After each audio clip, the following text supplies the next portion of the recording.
Hello, I hope you're doing well. Um, First off, I just want to say thank you so much for your partnership in prayer and finances this last year.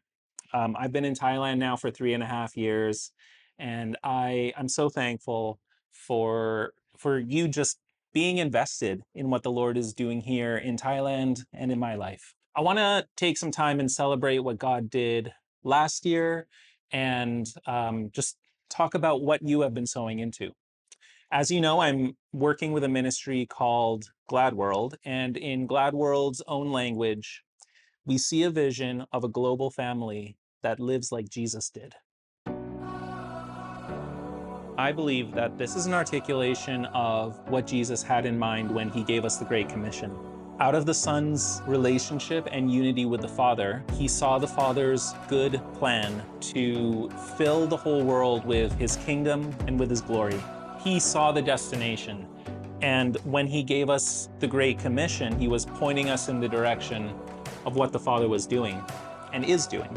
The way that we are pursuing this dream of the Father's heart is by equipping, empowering, and resourcing native and near culture believers to represent Christ among the unreached and those affected by poverty, oppression, and violence. We want those who have never heard the gospel and those who are oppressed and the perpetrators of that oppression to get a revelation of Christ through words and action. I mean, this is what it means to represent Christ.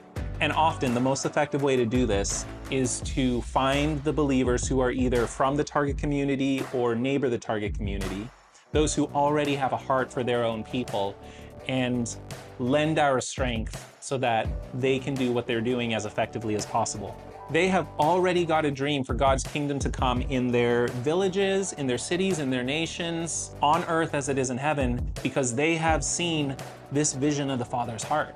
Because this is what the Holy Spirit is doing in his people around the world. So what are some of the ways in which we are representing Jesus? We are partnered with so many of these incredible indigenous heroes of the faith.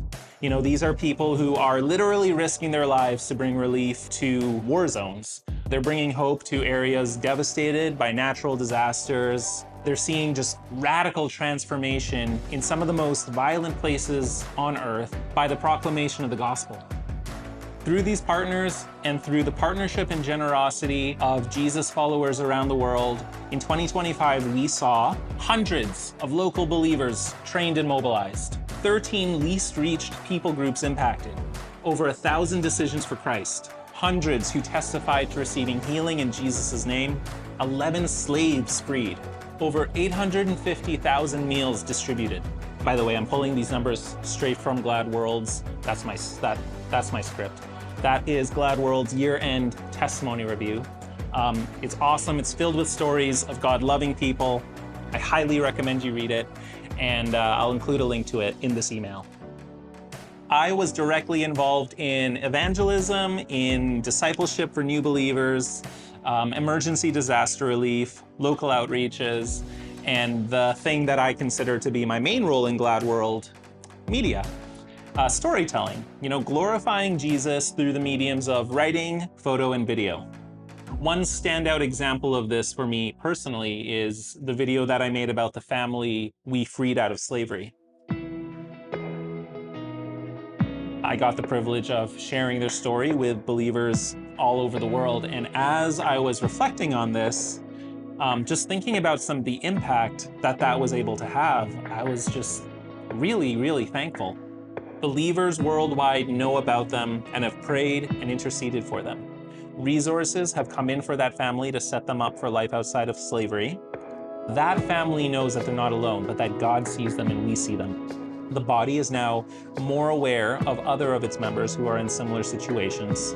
We get to see and celebrate the work and courage of our main local partner who helped us facilitate freedom for the family.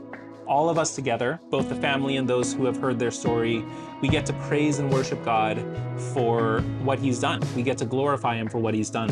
And we can all collectively have hope that God will continue working in this region, that he's going to continue to bring righteousness, justice, and salvation to the victims and the perpetrators.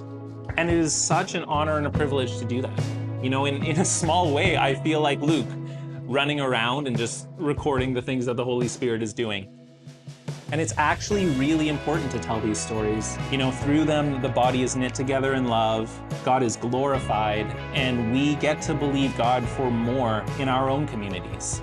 And we get to pass these stories on to future generations as a testimony of what God did in our time. Jesus saw a vision in the Father's heart. It's God's own plan for what he wants to do in the world.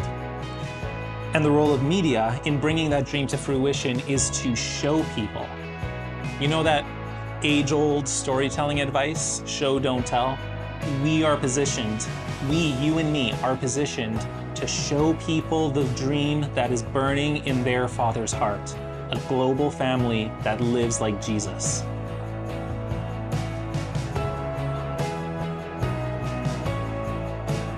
That is where we are going. That is what we get to do. We get to show people the dreams of God's heart as it is unfolding before our eyes. Again, I just want to express my gratitude for your partnership and for the ways you have sown into this. Thank you so much for walking with me.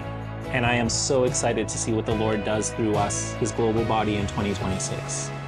So be encouraged, because this is the fruit of your sacrifice. God bless.